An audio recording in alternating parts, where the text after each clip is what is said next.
Hey YouTube, welcome back to the channel. Paul here with PT Photo and Gear Reviews.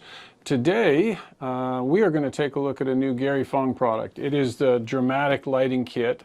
I don't think the product is all that new. It's probably been around for a year or so, but new for me. It took me a while to get my hands on it, and I've actually been trying to get a hold of the original light sphere, but he's got some production issues due to COVID, but I'm sure that'll get sorted out soon enough.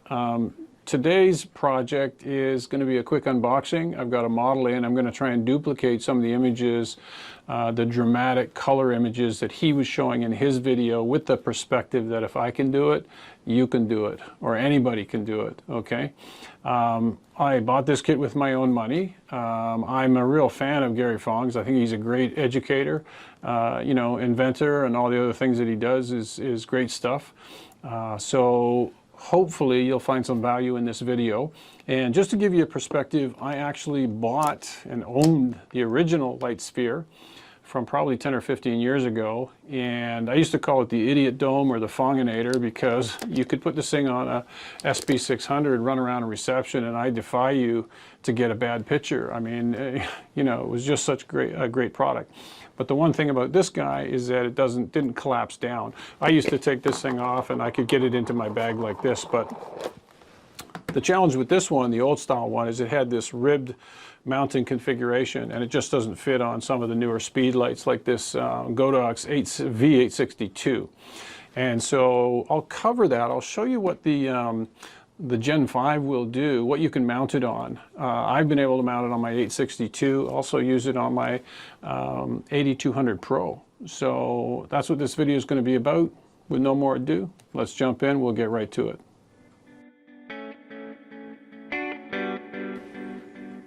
All right, so let's unbox this thing and we'll see what we get. Oh, nice little kit bag. And some scrunchy green tissue paper that will be of significance later in the video. Okay, so just pop this out of the way. Okay.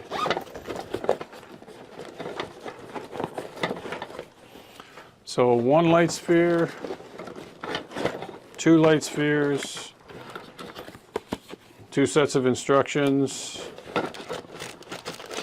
one plastic bag with 4 color tabs, one grid, 2 grids. Very straightforward. Okay, so let's take our tabs out of the box here. Stick those over there. And so as you can see, these things fold up very compact, which is great. That's a big difference from the original light sphere, and that's one of the reasons you're purchasing the kit. So then fairly easy to just pop it open like this. There's a little strap on here, and if I put my speed light in like so,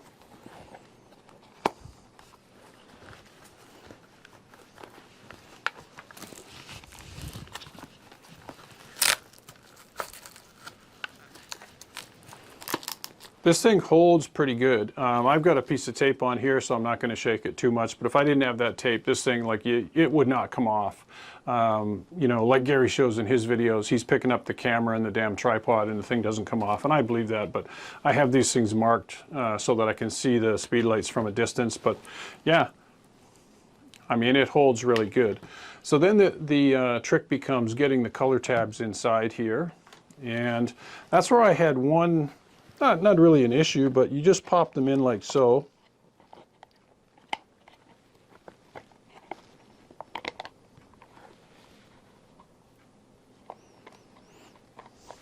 And the idea is that they go in with this tab towards the outside.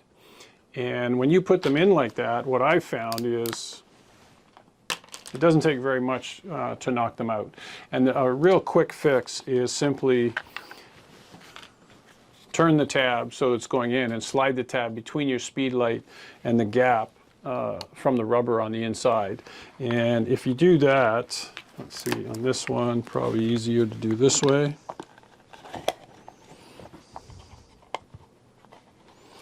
Line up the 2 tabs.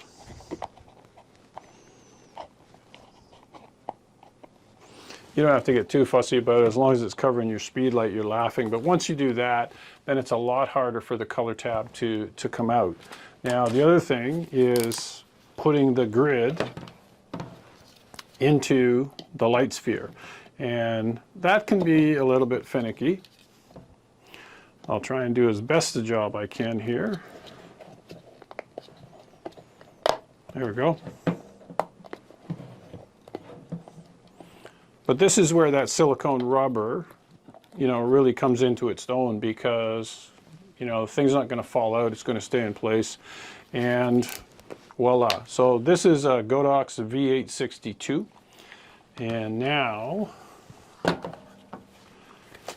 let's see if this fits on the 8200 Pro. This might take a little more work, but we'll see. No, pretty much the same. Pull the strap tight. And now I got all 4 rubber tabs.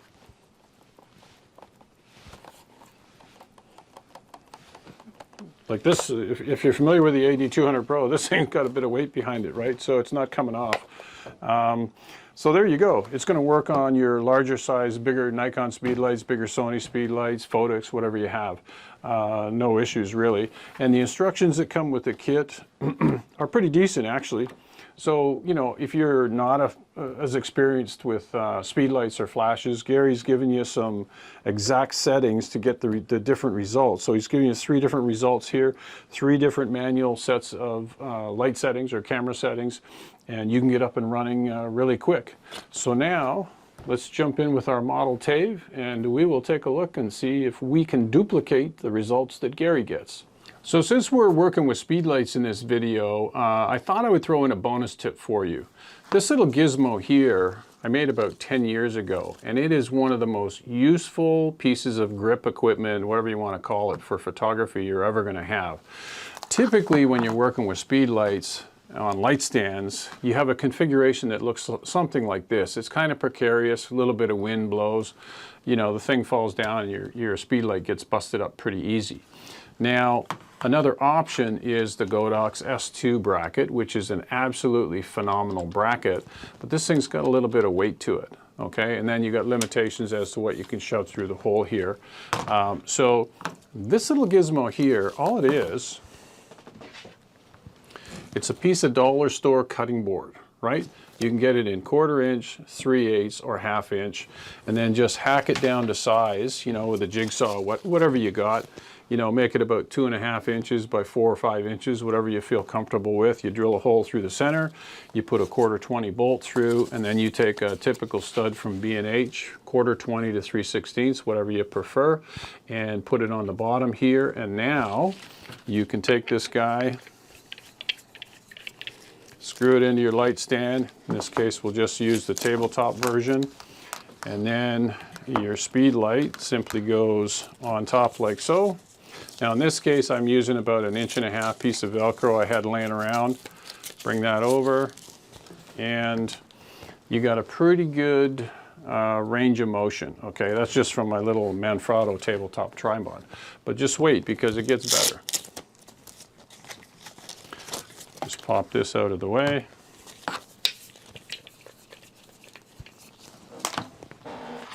Version 2, what I did was I took a little Neewer ball head and attached it to the stud underneath the mount. And now with this setup, you can loosen the ball head. I used a little bit more heavy-duty Velcro, I think probably because I just had it laying around, to be honest with you. Bring this over, loosen the ball head, and now you've got like just a total free range of motion for your speed lights. Super easy, super cheap. That's your bonus tip of the day, folks. Let's get back to the video. Okay guys, so let's see if we can make some images here today. Unfortunately, Tavy is not feeling too good, so I'm going to do this by myself, and maybe you'll learn some things about shooting on your own or shooting remotely. My camera setup is different than Gary's. I've got an A7 III with a new Sony 50mm 1.2, so that's going to change the game a little bit. And so let's just take a look at that real quick here.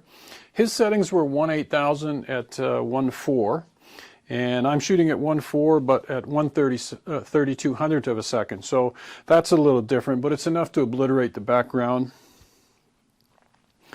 And my ISO is set to 100. So other than that, my X2T is set so that the speed lights are on TTL. That's important. Camera's in manual. You know, we're shooting video, pretty straightforward stuff here. So now it really comes down to the pose, and let's see what we can get here. So let's give it a shot. Got my triggers here. Just need to turn my chair here, like so. I'm going to see if I can tackle the same pose that he did. And I've got my remote controls. I'll even put my left arm up. And just so you know, this is not a pose I'd use with a guy, but just for example's sake, we're going to give it a shot. So I can tell right off of the bat, that's a pretty decent rendition of what he got. This is a low-key image, and no hair light, nothing in behind me there. So the next thing is, let's see if we can do one color one, and we'll put a hair light in behind. Okay, so here we go with a color shot. Okay, same as the black and white, only now in color and no hair light. And that's pretty darn good from what I can see. So now let's bring in my second light, and we'll use that as a hair light. And I'll put the amber gel in this one, and we'll see if we can get a good result. The only problem when you're working with yourself or working by yourself is you can't tell where the light's going to show. We'll do a little trial and error here. Okay, so let's take a look and we'll see what we got. That's not too bad. The light's a little bit more on the top of the head. In case you're wondering, I'm looking into a Ninja 5 so that I can get some feedback, and I probably should have moved it about 2 feet closer.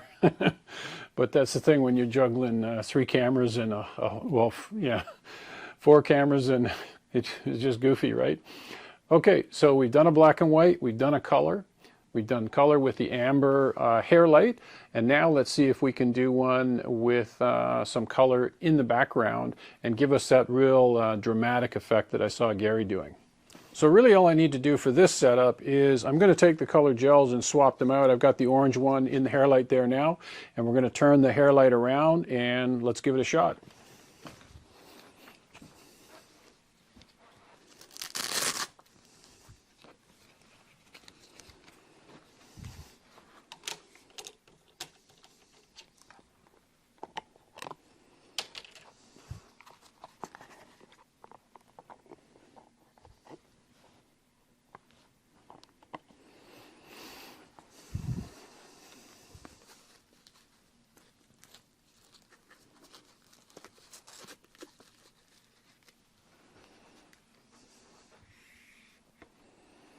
And now we're going to turn this around. Try to do it exactly 180. Hope we can get a decent result there.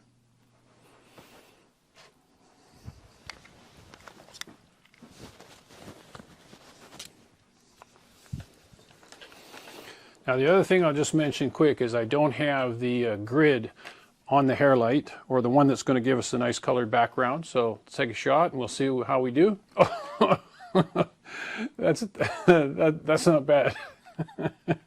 Okay, let's try one of the other color gels. Here's the blue. Oh, gotta put my left arm up there. We'll look off into the sunset, eh? Wow, that is pretty friggin' amazing. Okay, let's try green, and then we'll do amber, and then we can move on from there.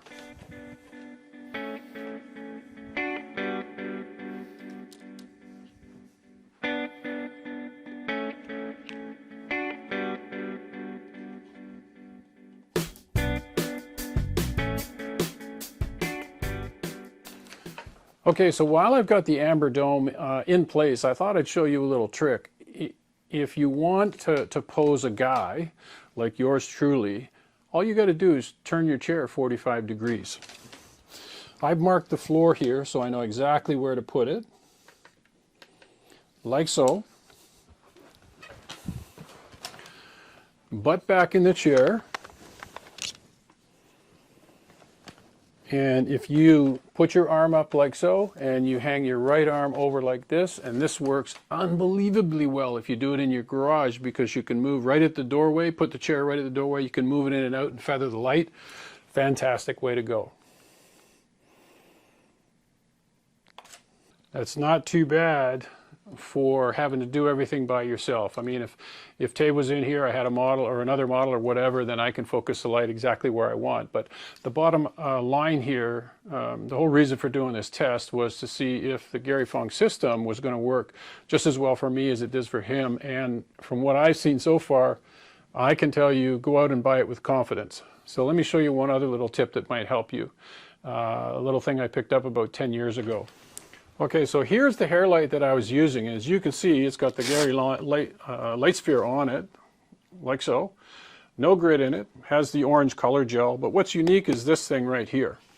So normally, you might be using an S2 bracket, or you'll have like your speed light on a trigger, on a claw, sitting on the top of your light stand, and it's fragile as all get out. I mean, the wind blows it over, you're done.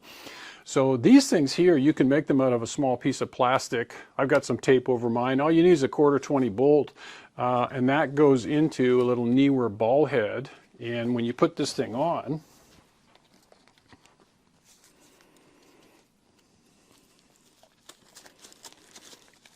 like so, turn your ball head, you've got like a total full range of motion. And it's one of the best ways to hold your speed lights, as far as I'm concerned anyways, and I like it for this. And it's very compact. The S2 bracket is a little bit heavy, so just something to think about. So at this point in the shoot, I have to say I'm pretty impressed with the Gary Fong dramatic lighting kit. I can't wait to get my hands on the updated light sphere when it finally comes back into stock. But if I can do this, anyone can do it. Okay, and really, all you need if you're shooting on your own, you're going to need this Yongnuo radio trigger. It's the best trigger. Let me just show you. This is, you've seen it in my hands numerous times. And then this other little Sony radio trigger. This is the RMT DSLR2. Wow. This is okay, but it's infrared. So low light or sunlight, forget it. This thing's not going to work. And the thing about this one is that if you're doing a photo shoot with a model and you need to be rapid fire, click, click, click, click, this won't do it for you. Get yourselves one of these, you'll be happy you did. Okay, so let's wrap this video up. I said earlier in the video that I would explain about the tissue paper. I put a little annotation up there, up front, and Gary's had some problems with Amazon selling counterfeit, or Amazon sellers selling counterfeit products to his. And so one of the ways he, you know, I guess is trying to get rid of that. He's talked to Amazon, but you know, his products come with this green tissue paper, so just keep an eye out for that. I'll put links in the description to his stuff. And so all in all, in my humble opinion, I mean, this product is well worth the money. Go out and get one if you want to do dramatic lighting portraits with speed lights. And here's a little bonus tip. So I've already shown you that it fits onto the AD200 Pro. I don't know if you're aware, but I'm a Godox shooter, and so, you know, but with my Nikon gear, I got all these Yongnuo speed lights and Nikon speed lights. If you want to use those with the Godox system, just go out and get yourself an X1R, because with the X1R, then the Godox X2T or X1T will talk to this guy, and this guy you can have just about, here, this goes on like this, whatever speed light you want sitting on top of this trigger, and now your X2T or your S Pro will fire this thing, will trigger this thing, which will fire the speed light. Now, you're not going to have automatic control. You'll have to come here and make your adjustments, but it allows you to resurrect some of your old kit. And in case I didn't mention, this is not a paid video. I have no affiliation to Gary Fong, other than I'm really impressed with his products, and I hope he gets his backlog dealt with, because I like to get my hands on the original light sphere. One thing I'd suggest to him if he was sitting on the other side of the table to me is it would be nice to have a kit from him that includes everything that you can get. The two black dramatic portrait light spheres, you could get the white one with the amber dome and all the different color domes. Just put it into one kit and give us one price for it, and away we go. That would be helpful. Other than that, also would be helpful is if you subscribe and like the channel. And that's it. We will see you next time. Take care now.